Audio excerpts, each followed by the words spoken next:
సంతోషం అది.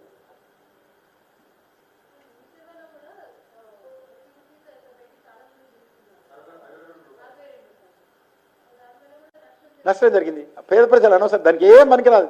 ఇదేదంటే పథకాలు పెట్టుకోవాలంటే రాష్ట్ర ప్రభుత్వ పథకాలు పెట్టుకో, మాకు అభ్యంతరం లేదు. కానీ దానికి ఓటర్ లిస్టుకు సంబంధం లేదు.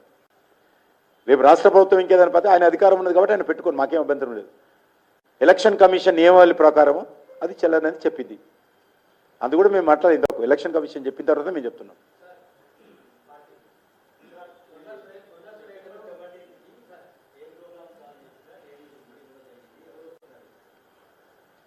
మీకు అందరికీ తెలుసు, సెప్టెంబర్ 17 అధికారపూర్వకంగా తెలంగాణ విమోచన దినోత్సవం అంటే హైదరాబాద్ ముక్తి దివస్, హైదరాబాద్ లిబరేషన్ డే నిర్వహించాలని మేము అనేక సంవత్సరాలుగా పోరాటం చేశాం. శాసనసభలో నేను ఎమ్మెల్యే ఉన్నప్పుడు అనేక సార్లు ఫైట్ చేశాను. కాంగ్రెస్ పార్టీ ప్రభుత్వం రాజశేఖర్ గారు ఉన్నప్పుడు కానీ అంతకు ముందు కానీ ఉద్యమాలు చేశాము. అనేక సార్లు లాఠీచార్జీలు అయినాయి, జైలుకి వెళ్ళాము. మా కార్యకర్తలు అనేక రకాల ఇబ్బందులకు గురయ్యారు. కానీ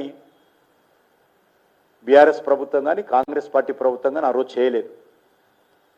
చివరకు నేను కల్చర్ మినిస్ట్రీ తర్వాత నేను ఎంవైఎస్ హోము వచ్చిన తర్వాత మరి కేంద్ర ప్రభుత్వం తరఫున హైదరాబాద్లో అఫీషియల్గా హైదరాబాద్ లిబరేషన్ డే కార్యక్రమాలు నిర్వహించాలని నిర్ణయం తీసుకోవడం జరిగింది. వరుసగా నిర్వహిస్తూ ఉన్నాం కూడా. ఈ సంవత్సరం కూడా 17 సెప్టెంబర్ నాడు పైడ్ గ్రౌండ్లో ఉదయం హైదరాబాద్ లిబరేషన్ డే కేంద్ర ప్రభుత్వం తరఫున నిర్వహిస్తాం. దానికి ఎవరు వస్తారనేది ఇంకా ప్రభుత్వం నిర్ణయించాలి, కేంద్ర ప్రభుత్వం, అది మన చేతుల్లో లేదు. ఆ రోజు పారామిలిటరీకి సంబంధించినటువంటి కవాతులు ఉంటాయి. తెలంగాణ కవులు కళాకారులు అందరూ కూడా పాల్గొంటారు. తెలంగాణ కళాకారుల కవాతులు ఉంటాయి.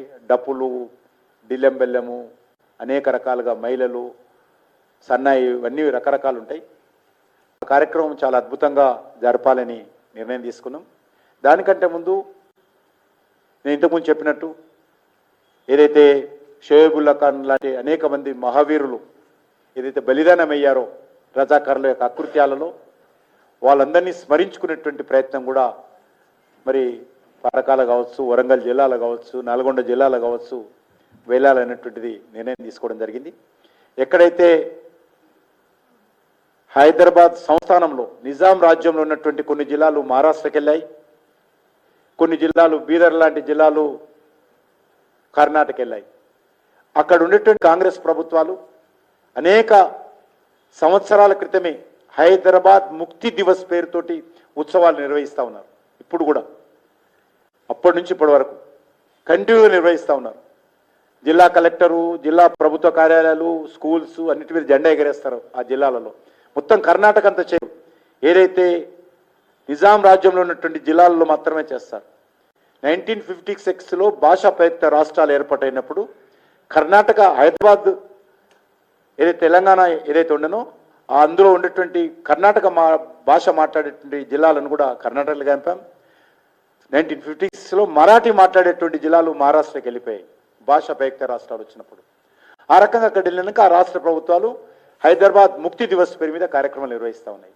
కానీ మన దగ్గర మాత్రము మరి మజ్లిస్ పార్టీ కారణంగా, మజ్లిస్ పార్టీ మోచేతి నీళ్లు తాగే వాళ్ళు ఉన్నారు కాబట్టి, ఆ రోజు రజాకారులు మజ్లిస్ పార్టీ ఒకటే కాబట్టి, మజ్లిస్ రజాకారులను స్థాపించినటువంటి వ్యక్తే మజ్లిస్ పార్టీని స్థాపించాడు కాబట్టి, వాళ్ళ వారసత్వంగా ఈరోజు హైదరాబాద్లో మజ్లిస్ పార్టీ ఉన్నది కాబట్టి, ఇది యావత్ ముస్లింలకు సంబంధం లేదు, మజ్లిస్ పార్టీ గురించి మాట్లాడుతున్నాం ఉన్నది కాబట్టి, మజ్లిస్ పార్టీ యొక్క భయానికి వాళ్ళు వద్దన్నారు కాబట్టి కాంగ్రెస్ పార్టీ కానీ బీఆర్ఎస్ పార్టీ కానీ ఉత్సవాలను అఫీషియల్గా చేయలేదు. మేము ఈరోజు అఫీషియల్గా చేస్తూ ఉన్నాం.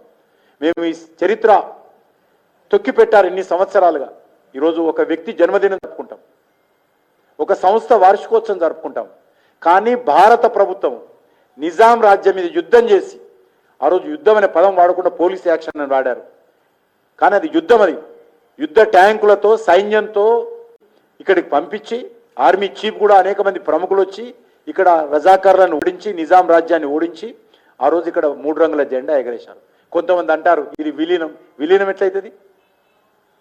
విలీనమైతే అంతమంది ఎందుకు చనిపోవాలి, సైనికులు ఎందుకు చనిపోవాలి, యుద్ధ ట్యాంకులు ఎందుకు రావాలని అడుగుతాను, ఎందుకు యుద్ధం జరగాలని అడుగుతా ఉన్నాను.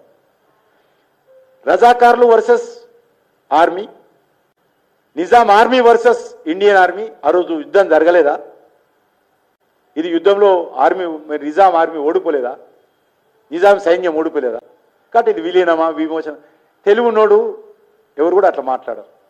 కాబట్టి ఎవరి ఇష్టం వాళ్ళు, ఎవరి పాలసీలు వాళ్ళ పాలసీ ప్రకారం మాట్లాడుకుని మాకే అభ్యంతరం లేదు. మేము మాత్రం ఏదైతే కాంగ్రెస్ పార్టీ కర్ణాటకలో చేస్తుందో, ఏదైతే కాంగ్రెస్ పార్టీ మహారాష్ట్రలో మొదలుపెట్టిందో, హైదరాబాద్ ముక్తి దివస్, హైదరాబాద్ లిబరేషన్ డే, ఈ రెండు పేర్లు వాళ్ళు పెట్టిన పేర్లే, మేము దానికే లిబరేషన్ డేనే తెలుగులో విమోచనం అంటాం. కాబట్టి హైదరాబాద్ విమోచన దినం ఈసారి కూడా అద్భుతంగా నిర్వహించాలనుకుంటాం. మా ప్రభుత్వం వచ్చిన తర్వాత ఊరు వాడ అద్భుతంగా ఈ యొక్క 26 జనవరి గణతంత్ర దినోత్సవం ఏ రకంగా జరుపుకుంటాము, 15 ఆగస్టు భారత స్వాతంత్ర దినోత్సవం ఏ రకంగా జరుపుకుంటాము, భారతీయ జనతా పార్టీ ప్రభుత్వం తెలంగాణలో వచ్చిన తర్వాత ఇదే విధంగా ఇంకా మరింత ఉత్సాహంతో పట్టుదలతో ఈ యొక్క హైదరాబాద్ విమోచన ఉత్సవాలను, తెలంగాణ విమోచన ఉత్సవాలను జరుపుకుంటామని చెప్పి కూడా ఈ సందర్భంగా మనవి చేస్తా ఉన్నాను.